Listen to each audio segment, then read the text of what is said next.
Hi, Don. It's Brent Holland from Canada. How are you? I'm doing okay. How are you? Good. Freezing. Oh, is it? Yeah. Sorry. 30. It's okay, buddy. We've got 35 million Canadians all set to get on a bus and come and join you. Well, that sounds good. Hopefully I can warm them. I'll try to warm them up. Are you ready to go, my friend? Yes. Thank you. Thank you. Don Most, folks, is our guest tonight. Don wears many hats as an artist, among them his acting hat, where he's known for his role as Ralph Malph in the long-running television series Happy Days, working with Ron Howard and Gary Marshall, of course. Under the director's cap, Don has directed 3 feature films. The Last Best Sunday had its world premiere at the Seattle International Film Festival and was a feature film winner at the Telluride Indie Fest. Moolah, starring Treat Williams and Daniel Baldwin, premiered at the Newport Beach Film Festival, where it earned Most Outstanding Achievement in Directing. Yeah. And Harley Hill, his first family film, which was recently seen on Showtime, stars an encore.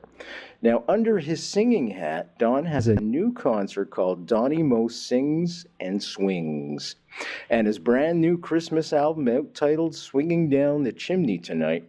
He has also released a new single called C'est Si Bon on iTunes. And folks, let me tell you, as fans of this show know, I compose music for television and film. Don's got some serious singing chops. I'm not kidding. This man can sing. I want to welcome Don to the show. Thank you so much for joining us tonight. Oh, thank you so much for having me, and thank you for that very generous and kind introduction, and especially on the singing side. Much appreciated. You're very welcome. Now, there's some quotes I want to tell the folks that you've said. I would like to go through just 3 quotes, and you can respond to them as I say them if you don't mind. Okay. Now, this is my favorite all-time Don Most quote, folks, and it's not the one you think it is. You guys don't smell like gingers. Gingers smell like pennies. Don, what is that about? A good one. Yeah, that was a very funny scene, and the dialogue was hysterical, from an episode of Glee, where I got to play a recurring role on that series. I played Emma Pillsbury's dad. It was this whole thing about us being gingers, and we were even accused of being ginger supremacists. The 2 regulars that were in the scene with us, they were posing as redheads. They didn't, they had wigs on and all that. So that's when I said, "You don't smell like gingers." and the dialogue was, "Well, what do gingers smell like?" And said, "We have a slight coppery odor," something like that. It's a really funny bit. And then Valerie says, "Oh yeah, when Rusty's away," my character's name was Rusty, on a long business trip. She says something about, "I'd like to stick my head in a bowl full of loose change, and then I feel like I'm with him," something like that. It was kind of insane, but very funny. Okay, the next one. Sometimes the road less traveled is the one we travel most. Aha, a good one. Wow, you're coming up with some very tricky ones. That, I believe, I'm pretty sure, was a line of dialogue from a short film that I did called Duality, and a very metaphysical piece with parallel universes and time frames. And I played kind of like 2 different characters. And in that particular one, I was sort of some, I don't know, mystic or sage, walking around in these robes. And I went up to the lead character, and there was an exchange. And that was one of the lines that I imparted some wisdom to him with. Okay, the last one for now. Now, this is more serious, more introspective. I always had a belief in myself, and I started wondering if that was founded. What kind of headspace were you in when you said that? Yeah. That's pretty profound, my friend. Yeah. Well, you go through, in this business, it's a constant roller coaster, and a lot of rejection, a lot of no's, a lot of I mean, certainly there were some yeses in there, but that you deal with those demons. I guess that's what I like to call them, the demon of self-doubt. There was a period in the early part of my career where I think what drove me so much was not only a strong desire to do what I did, more than a desire, a compulsion, I would say, and a love of it, but I did have a very, very strong sense of belief in myself that kept me propelled, that kept me buoyant, that kept driving me. I never imagined that I would lose that. After Happy Days, and it was very difficult breaking away from that. And after a while of not working and not getting the chance to do the things that you thought you could do, those demons start to rear their ugly head, and then you have to deal with that. And that was probably one of the most difficult things that I've gone through on a professional level. And how do you keep yourself motivated in times like that? I'll tell you why. This show is syndicated through all the campus radio stations across Canada. It's also on the internet and, YouTube channel and all that stuff too. So it has an international component to it as well. But primarily my demographic, Don, is students. University-age, college-age students. They're going to be going through things like that in their own life. And this is why I do the show, is to offer them different techniques to integrate into their own life to help them out at times like that. How did you combat those self-doubts? Luckily, I had the support of an incredible woman that I've been married to for 34 years, and my kids as well. You get perspective, a healthier perspective sometimes, because you can get so caught up in the career goals and the work, and then you have to realize how important the family is, more important than anything else. So having that kind of normalcy in my life was a big help. Now, is your wife listening right now? No, she's thank God. She's not with me. Unfortunately, she couldn't be with me right now. This is really good, because I was going to talk about Fantasy Island and talk about a fantasy. You got to work with Michelle Pfeiffer, on her first television appearance. What was that like, Michelle Pfeiffer? Oh, wow. She took the work very seriously. We had a great working relationship. And, of course, she's such a beautiful woman, and I had the torturous chore of having to kiss her during this one scene, and and they had to do it a few times, and that was so unfortunate for me. It's tough work, but somebody has to do it sometimes. Right? Right. Yes, exactly. Let's jump into Happy Days for a little bit, and then I want to get to your music.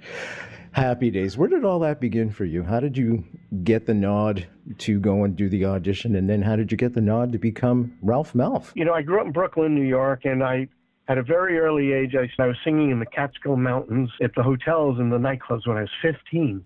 Then I kind of switched gears and really pursued acting. I got into a serious workshop, and then I started getting auditions and doing commercials. But then I went out to California after my junior year, just for the summer initially, and I landed a few guest roles on TV shows. And the agent at the end of the summer said, "You got some real momentum, so why don't you think about taking 6 months off of school?" I had 1 year left. Then I got a part in something else and was feeling great. And then I went like several months with nothing, and I thought, oh no, this was a big mistake. And then I got the call to go in on this audition for Happy Days, a new series, they said, taking place in the 50s with Gary Marshall, who's behind it, who had The Odd Couple, the original TV show, on the air at the time. I went through a whole series of meetings, auditions that led to ultimately to a screen test. And I was screen testing and auditioning for the role of Potsy. But Gary got his way and got to cast Ron Howard and Anson Williams in those two roles, even though there were all these other people screen testing. That's what Gary wanted, and then the network agreed. But then supposedly there were a bunch of executives at Paramount Studios, and the main one being Michael Eisner, is what I found out later. Michael Eisner said, "Put me in the show, create a role, or just put me in." So that's what happened. They came back and said, "You didn't get the part of Potsy, but there's a small role in the pilot of a guy named Ralph, and they're going to make that a regular role, and they want you in it." So that's how that came about. When you're in a band, there is magic. especially when you get the right musicians around you. There's that unspoken realm of communication and electricity. You guys in Happy Days seem to have that electricity and that buzz, if you will, that you just bounced off each other. Everybody seemed to click together. Am I right in assuming that, or was there behind the scenes? Oh, yeah.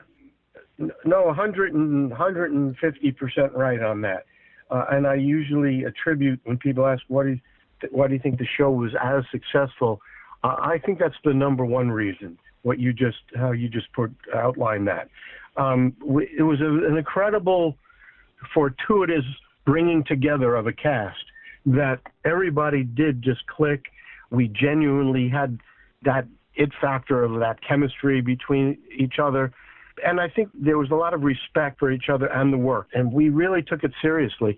And I like to say it was a bunch of talented people working hard to make it look easy. And I think time has borne out that fact, because at the beginning, our show was kind of not taken seriously. Even when we became number one in the country, we were not treated seriously by the industry on a critical level.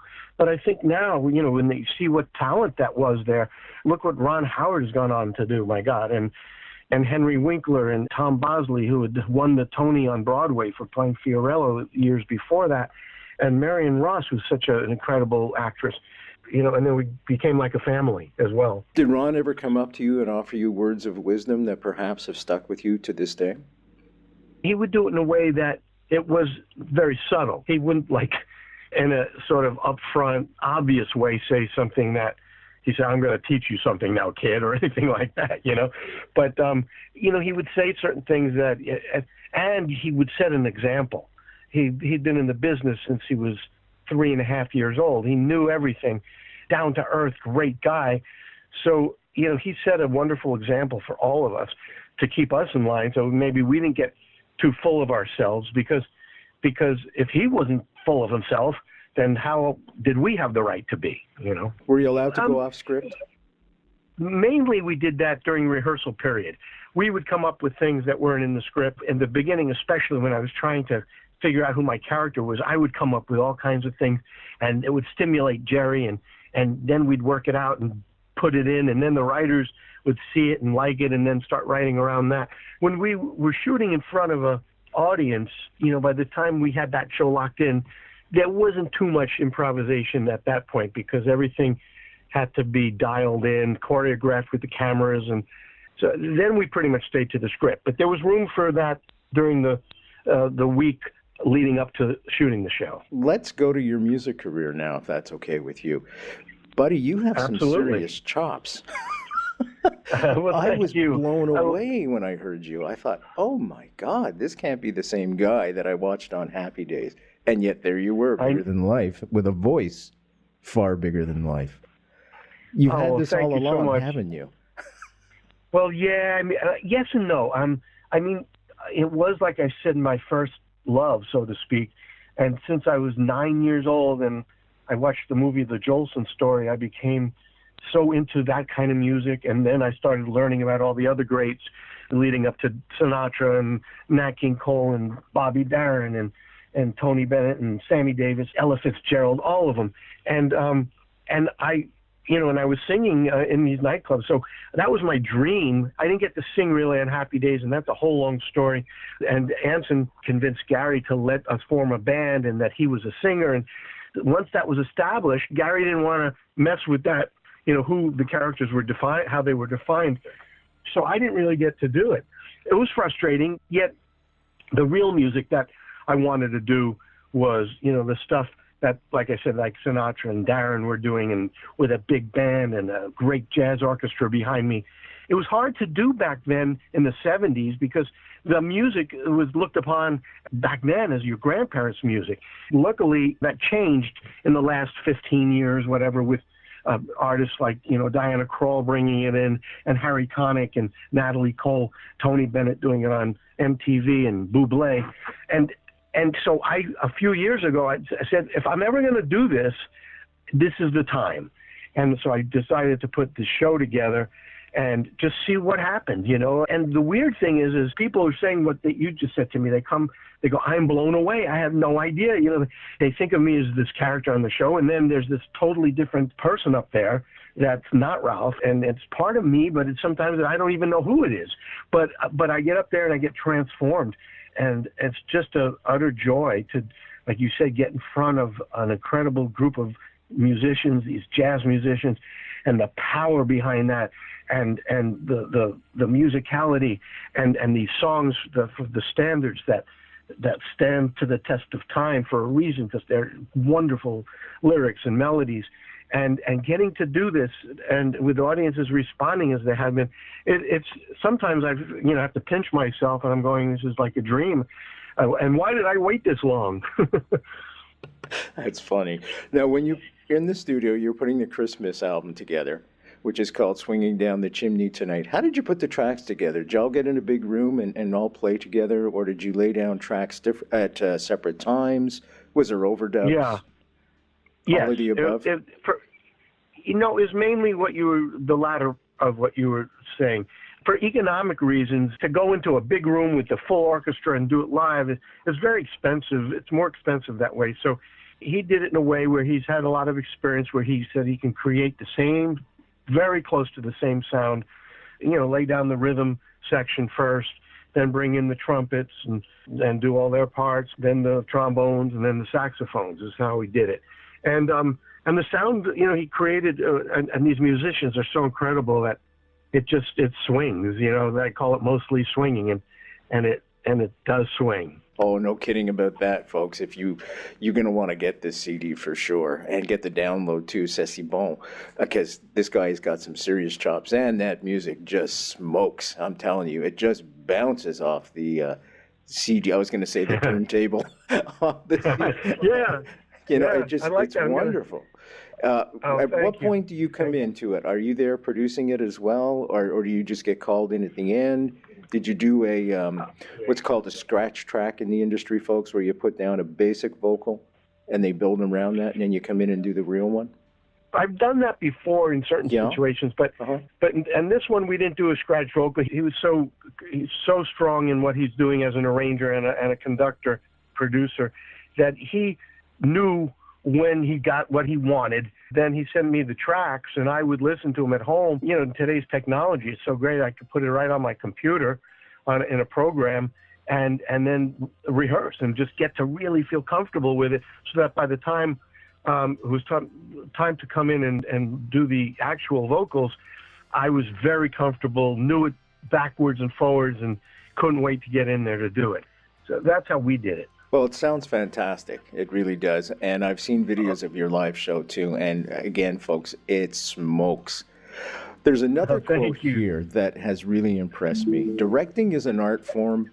One must visualize the finished product, yet understand and appreciate the vast number of layers upon layers of emotion, visual elements, and characteristics that it takes to create a masterpiece. My directing work, and this is a quote from Don Most, has challenged me and also been some of the most rewarding work of my career. And of course, as I mentioned before, the movies he's directed are Moolah, The Last Best Sunday, and Harley's Hill. All of them are award winners. Now, Don, what made you want to go from in front of the camera and behind the camera? Was that part of Ron's influence at all? Yeah, that was a factor. What I got to do very early on, which was very fortunate, Ron came to me in the third season of Happy Days, I think it was that year, and he knew he wanted to direct. He'd been acting since he was a kid, and he was ready, but he needed to prove it, and he wanted like a calling card. So he had an idea for a story and wanted me to develop it with him and play the lead character. He would direct it, and we would shoot it as an experimental film, and then he would be able to show it to people. So I had the great, privilege of going through that process of developing the story with him, and then getting as an actor, working with and having him direct me, excuse me, and seeing how that was done, and then of course then I did another film.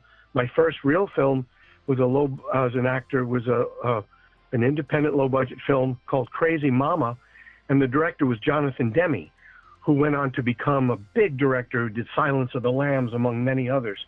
So then I got to work very closely with him. So that really whetted my appetite. I liked independent filmmaking where you have a lot of control and leeway. And I knew at some point I'd want to direct down the road.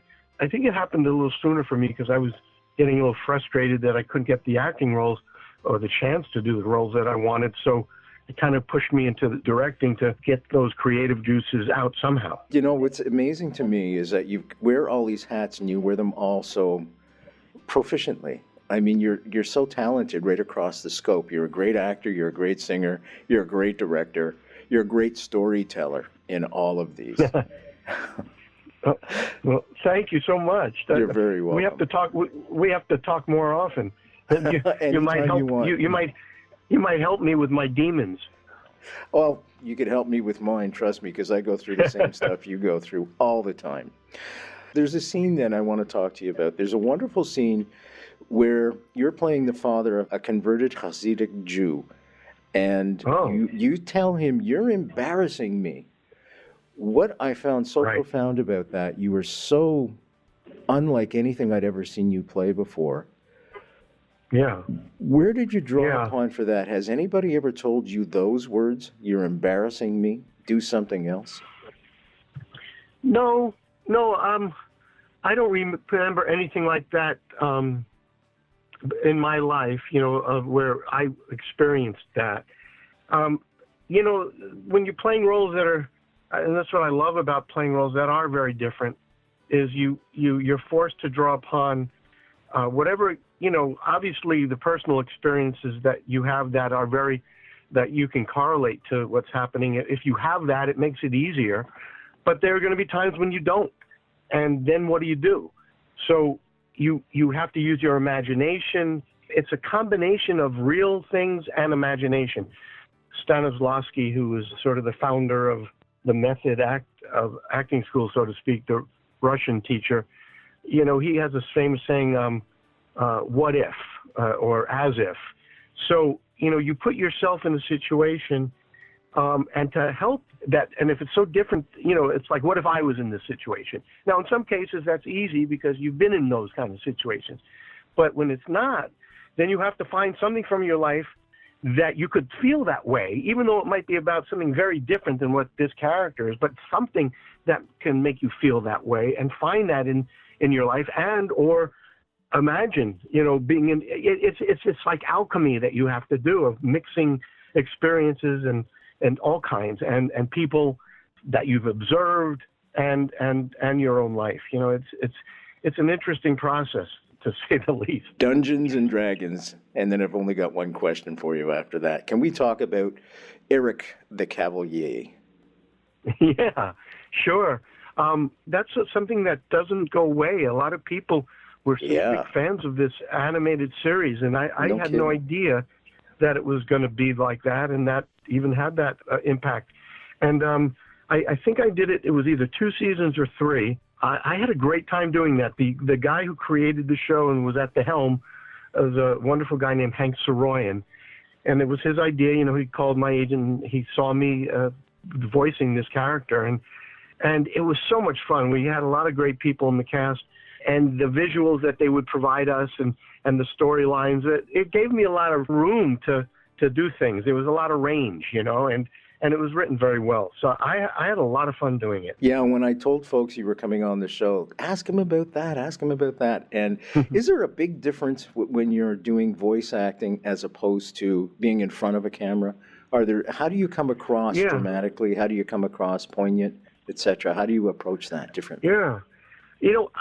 That's something that sort of came instinctive to me. And I remember early on when I was doing one of the first animated things I did, the producers came to me and said, you're really good at this. You could do a lot more of this if you wanted. And I was surprised because I felt like, well, aren't all actors, and she was like saying, no, a lot of them are just can't make that switch. I just did it sort of on this instinctive basis. And, Maybe because I watched a lot of cartoons as a kid. I don't know. It just came kind of naturally to me. Folks, our guest tonight's been Don Most. Of course, people know him from Happy Days, but folks, you've got to check out his music. The new album he's just released is called Swinging Down the Chimney Tonight. His chops are impeccable.